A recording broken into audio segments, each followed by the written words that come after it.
The cost of an annual BBC TV licence has shot up from £159 to £169.50 after a 2-year freeze ended. Let's bring back my panel, get some reaction from this. Keith, BBC, I don't want to bash the Beeb, but this seems like a lot of dough. Listen, I'm going to speak openly here. I will not be renewing my BBC licence. Yes. Are you going to get rid of your TV? I have got a TV, and I'm not going to watch live broadcasts, because I understand you don't need a licence if you don't watch live broadcasts. Well, but ever since, and you know what I'm going to say here, ever since the war in Gaza and the BBC's irresponsible reporting on this issue, and it just has... It's made me think to myself, why would I want to pay to hang myself in public, such as the rise in anti-Semitism in today's society in this country? I will not be renewing my BBC licence. I'm not going to give you my address to knock on the door of the inspectors, but I'm telling you right now. So you think BBC are partly to blame for the rise in anti-Semitism in this country? 100%. I think, listen, don't get me wrong, TalkTV, great. But generally, the media with their reporting, and the BBC specifically, I know a number of things about the BBC, like, for example, their BBC Arabic service. I know this because I have people over there. They do not have one Arabic-speaking English journalist over there knowing what is being put out on their Arabic news channel. BBC, I call the biased broadcasting corporation, and even if they put their licence fee down, I wouldn't give them a penny. I do feel sorry for the BBC, particularly when you cite sort of the war in Gaza at the moment, because no news station will have an easy time with it. Now, I do find it baffling that they refused to call Hamas terrorists, even though they were a designated terrorist group by the UK. I completely take your point there.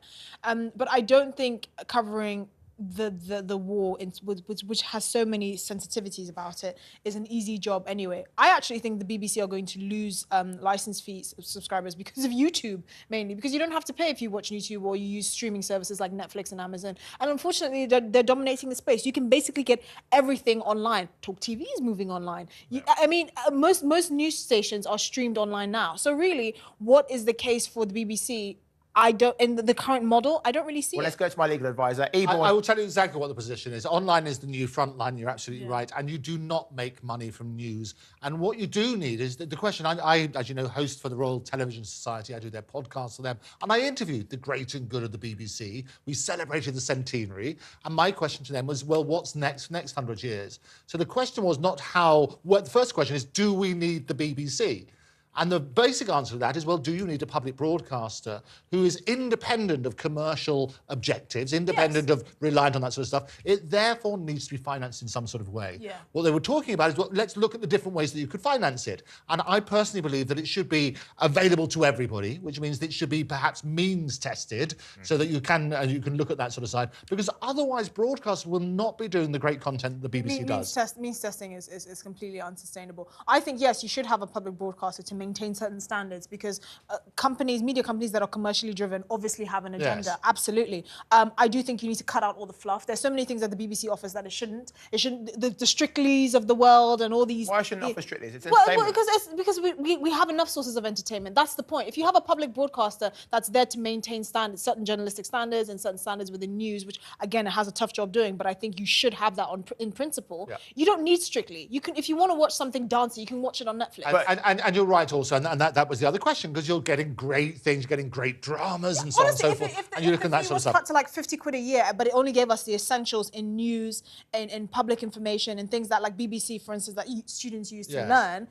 Fine, that's fine. But everything else, all the fluff, So you get rid of all the dramas, all the period dramas, no more Strictly. Well, everyone else is doing period dramas. So what? Other channels are doing news. By that sense, well, they don't need to do news, so the BBC stopped doing news. What are they doing? They're be educated. Other independent channels and their commercial model is down Strictly to is one of the most popular. But if the BBC, one of the most popular shows. Let ITV buy it. And you can also look at those sort of things, because there's two sides to the BBC. One is the stuff which is financed through the licence fee. The other is the commercial arm. on. And actually, I'm going down this time next week. I'll be in Cannes, the TV festival, where I present down there and do various other things. Yeah. But they're selling programmes. And the BBC is one of the biggest brands in the world in terms of broadcasting. Yeah. And that's what you look at. So the financing is slightly different there. The point about means testing is not, you don't want the laborious side of it, but people who can't afford it, you may do it on the tax returns or whatever, they can generally should have access to this content. It should punch way above its weight in terms of quality and trust and everything else. That's what we need to look at. So I think, but these things cost money. But you need to be able to have somebody as an independent broadcaster. If you means who can do test that. it, the people that can afford it will just say, actually, I probably don't need it. And so you have a smaller and smaller pool of people, the wealthier people in this means testing model, that will just drop off a cliff. I don't think that's sustainable. Wealthy people will just keep on paying for everything. But Keith, what if you what if BBC put out an apology end of this year? They put out an apology and they say, you know what, we've had a look through, we've done what the police do, we've marked our own homework, we've ported ourselves to Ofcom, and we've come out and we're going to say, actually, we apologise to the world, not just the Jewish community, but to the world for our biased reporting. Look, listen. Would you come back to I don't know if you know, a number of years ago, you had the Bainham Report, which was actually an independent study conducted to see if the BBC were biased. They spent over $500,000 of British taxpayers' money not revealing the contents of the Bainham Report because they were scared of what was going to be revealed. I'm sorry, that is more taxpayers' money down the drain. Honestly, BBC is dated, the licence fee is dated. People don't even want to watch the BBC. I watch TalkTV all day, every day, and I don't need the BBC. So how would you, but to be fair, though, how would you finance the BBC? I wouldn't. You wouldn't? If they want to go commercial, I'd finance it the way they don't want to go commercial. Most of their income comes from... But the point is this. If they go commercial, there's certain programming that will not be made because it's not commercial. Yeah, You do not make money from news. That's the reality. Everyone will tell you don't make money from news. You've got to work then on the basis that if we need those programmes, and we live in a diseased information age at the moment. I also host something called Fake or Fact, where you're looking at that sort of stuff, the whole thing about fake news, challenging those sort of stories. We need some independent public broadcasters who basically can hold people's feet to the fire and examine those things. Well, and that needs to be financed. Well, if you'd like to know any more about what Eborn does when he's not here, follow him on Twitter. Let's move on. Actually, Andrew Eborn, absolutely. It's very good. The trans football team battering the women's team in Australia. You might have heard my rant about it. What a surprise. What a surprise. Yeah. Here we go. No, the reality, you're brilliant, rant, and well done. You're entitled to rant about these sort of things. Respect is always key, but it's respect for all people in the conversation. The reason certain sports divide it between those who have sort of physical strength and those who have a different physical strength is exactly that. Yeah. So if you introduce people who have a bigger physical strength, of course they're going to win. Yeah. So that makes sense. And I totally understand you need to have respect for everybody in the conversation, but it does also mean respect for the female athletes who are physically less able, or less strong, rather, not able, on that sort of basis. If they all want to play darts, that's fantastic. If it's football or lifting weights or whatever it is, it's unfair. I don't care what it is. If so far as it's a sport, men and women, that is the end of the conversation. It doesn't need to be darts or anything else, because there'll always be a physical difference. I despise this argument that actually it should be based on weight and testosterone levels and hormone levels and all of that, because then you can have a woman that's extraordinary in the women's category, but then she might be pushed into the men's category because she might be a medium or below an average or below average performer for the men's category, which is just strange. Like, why are you putting you're falsifying and putting limits to men and women's abilities in sports? And I think that's ludicrous. Just to what? To please like 10 people? No, it's crazy. The world has gone utterly mad. And actually, I said to you last time I was on here, I'd like to bang my head against a brick wall. So I printed one out. Right?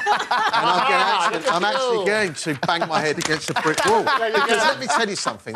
This world has gone mad. Of course, men should not be putting a skirt on and competing in a women's tennis match. You know what? One of the most That's horrifying. One of the most woke tennis... Dangling? Can you imagine a man in a skirt playing tennis? It's ridiculous. Listen, let me give you a reverse example, OK? I host a tennis podcast, Rock and Roll Tennis, for any of you guys who want to tune in. But listen, Serena Williams... How do you find out? Listen to Don't pay the licence fee. Don't pay that fee, whatever it was. Serena Williams, yes, who most people recognise as possibly the best women's tennis player ever, many people recognise that her power was almost that of a man. But when John McEnroe, a few years ago, said if she was playing in a men's game, she wouldn't beat any man in the top 800, she lambasted him, OK? It's a kind of similar sort of thing. Women, as you said, Esther, women in women's sports, men in men's sports. End of story.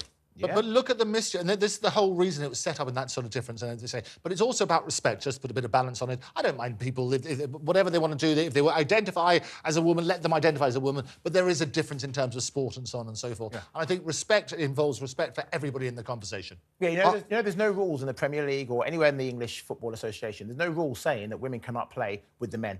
Women can play with the men. The reason there's no women playing with the men is because they're not good enough to get into any of those teams. In the same way, I'm not playing in the Premier League because I'm not good enough. It's the same. But there are rules in women's football that men cannot play because we are stronger. If you're going to tackle a 50-50 man versus woman, the woman is going to get injured. And this is why you had the differences introduced in the first place. This is why you introduced the difference between biological sex as it originally sort of started. Yeah. And without being inflammatory in terms of the language, look at the differences. If sport didn't matter about those physical differences, then you just have, I say, this is why darts may be slightly different and so on and so forth, or snooker, you can do that sort of thing. But things like Formula One driving, when they encourage everybody, if it's skill-based, that makes sense. Well, but where there's an unfair physical advantage, it's rather like heavyweights in boxing or bantamweights and so on and so forth. You try and divide it up on that sort of basis. But I do want a system where they said the trouble, and every time we discuss this, it becomes so inflammatory. We need to make sure there is respect for everybody, but work out the reasons there are the rules there in the first place. I don't even agree with the whole, even if you can't see physical differences, then don't segregate, because it's about the integrity of female sports. So it's not just about, okay, darts, you don't have that much physical differences between men and women, so you should be able to compete against each other. Yeah. It's the integrity of the sport. If it's a female sport oriented towards females, it should only have females. But end of. I don't care whether, men and women would likely perform on the same level. Women have fought so hard to actually be recognized. I say this publicly, I don't watch women's football because it's terrible. It's god-awful. Yeah. That being said, you have to protect the integrity of the sport. But there are many women that have fought very hard to be given attention. But Esther, as I said earlier, it's women who are going to be the ones outcrying now and saying, how dare we speak about trans women and stop them from playing in sport? Yeah. You know what I mean? It's mad women, It's mad women. But anyway, let's stick with football. England Wags going to spend 100k on private bodyguards for the Euros. So it's a bargain. So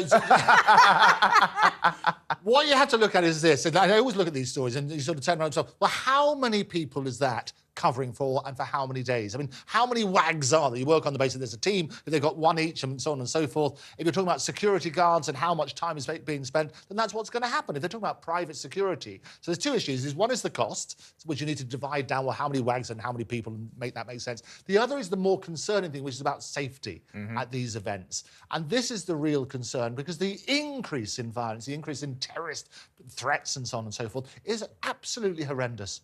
Yeah. Absolutely.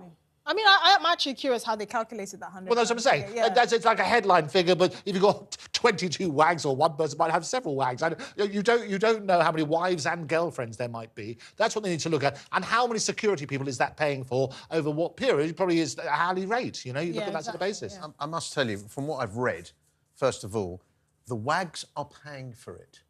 That's the first thing. Well, first of all, let's get it right. They're not paying for it. They've just been lucky enough to get their boyfriend's credit card, and they're going to pay for it off that. Well done. But listen, the point is, this whole wags thing is a bit of a joke. Most of them haven't got a brain cell between them. Oh. Right? No,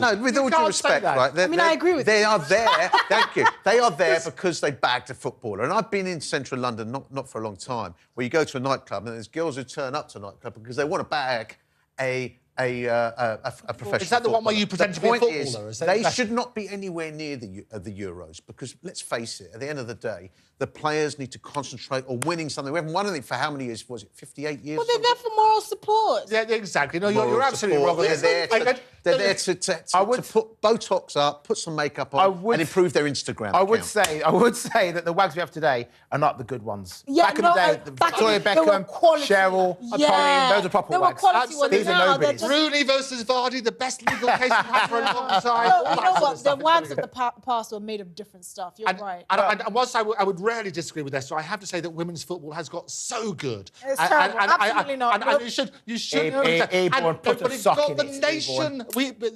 Football's coming home, but it was the Lionesses who brought it home.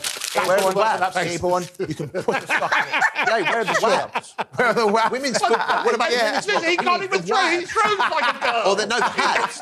Husbands and boyfriends. Speaking of the Euros, though, it's going to be in Germany. Yeah. Have a look at the German kit. Yes, let's have a look. So this has been lambasted because they're saying that 44 looks like the SS. It does look like the SS. It does, doesn't it? That is not good. Right now, I don't know which player wears number come 44 on. for Germany. I think this kit is a homage to the one from 1990s. Really? But yeah, I think it's is from the a bit- 1990s. I mean, that's. It does look. I mean, it's a little. The first time I saw that, that's exactly what I thought. It's been banned. It's been banned already. I'm not surprised it's been banned. And this has been this scandal this season about football kits. You know, it's like the England flag. What on earth have they done with that? Yeah. You know, a flag is a flag. You don't need to alter it. Work on that sort of basis. Well, we'll discuss that next, but, you know, just briefly on the flag. Nigel Farage used to have the Union flag made purple when he was in charge of UKIP. Yeah. No one complained about that, did they? Well, I'm complaining now. Well, you're complaining you can't now. Order the flag. Good. You can't order the flag. Put it on a fish and chip shop, however, and that's different. Germany. Yes. Sticking in, I love Germany, so I'm staying there for 3 love it. stories. They have partially decriminalised cannabis. Keith, I bet you'll be happy about this, won't you? Look, I'm going to come clean. I have, in my long history, have actually tried cannabis. Okay. Oh, yeah. You're And never I'll going to explain America you. now, mate. My friends... He's not paid his licence fee. This is all the lawyers are on the phone. I'm going now. to walk out Phoning here with up, handcuffs. sorting out that sort of stuff. But no, in all seriousness, I went Yes. to Amsterdam many years ago with some Yes. friends, and I've never, ever done drugs. And we went there. I remember we went into a cafe and I was eating hash cakes and I was smoking super skunk. Sorry, I shouldn't really be admitting to this. And I've got friends to this day. It suddenly hit me at the end of the day. I literally couldn't walk. My legs had turned to the left. I never have done it again. And friends of mine still to this day mock me and say that when you OD'd on cannabis. Do I think it should be legal? You know what?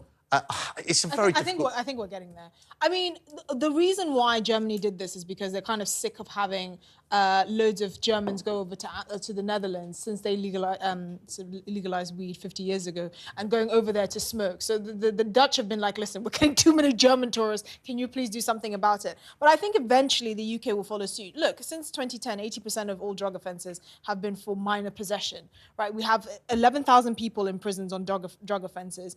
We're spending all of this money. The war on drugs has failed. We've never had a formal review of the Drugs Act of 1971. 50 years of legislation that has clearly not worked because drug use has gone up through the roof.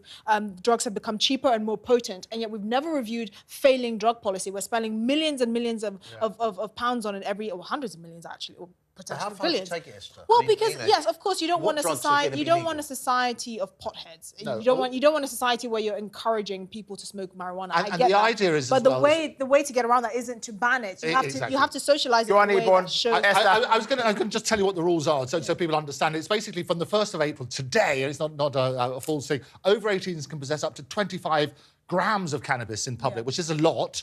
The adults can grow 3 plants, which are actually quite difficult to grow. He'll tell you why. But they are, so that's quite difficult. But people won't be allowed to smoke joints within sight of schools, sports centres or pedestrian zones between 7 and 8 o'clock. But from the 1st of July, they can start having social clubs where you get 500 members. Now, the idea is to stop the black marketing thing, to stop the drug dealers and to work out a sensible way of having the conversation. But there's also the medicinal benefits of things like cannabis that people should look at. So it's a sensible conversation about this. CBD. Exactly. Now. Get rid of the myths about it, because a lot of people say it's a gateway drug. Well, is it? We need to look at that sort of side. If it stops the criminalisation and gets the drug dealers out of the picture, that's got to be helpful. I mean, the real question and the real problem is obviously cocaine Yep. and methamphetamines and sort of higher class drugs. How do you deal with that? Of course, you don't want to legalize it, but at the same time, you know, the war on drugs has failed. Drugs has won. You know, congratulations to drugs, and we need to find a way to stop lining the pockets of drug dealers by spending money on the wrong thing. Right, well, during the break, I think we should have security come in and search Keith. He's a goner forever. He's got more charges against him than Trump.